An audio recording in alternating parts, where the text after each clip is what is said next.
نماز میں وسوسہ یعنی شیطانی خیالات کا آنا ایک عام مسئلہ ہے۔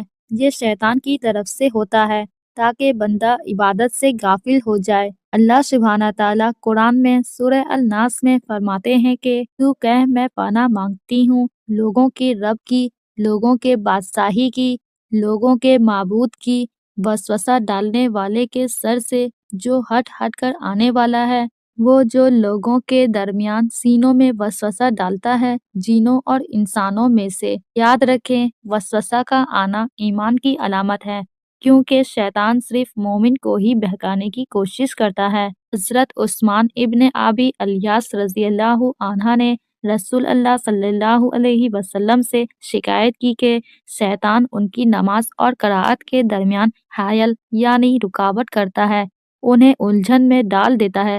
تو اللہ کے نبی رسول اللہ صلی اللہ علیہ وسلم نے فرمایا، یہ ایک شیطان ہے جس کا نام خنزب ہے۔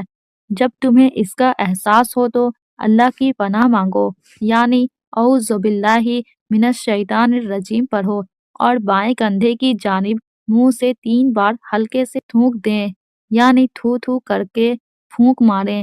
جب حضرت عثمان رضی اللہ عنہ نے یہ عمل کیا تو اللہ تعالیٰ نے ان سے شیطان کی مداخلت دور فرما دی۔ نماز میں آنے والے وسوسہ پر توجہ نہ دیں، نماز جاری رکھے، آہستہ آہستہ خشوع پیدا ہوگا انشاءاللہ۔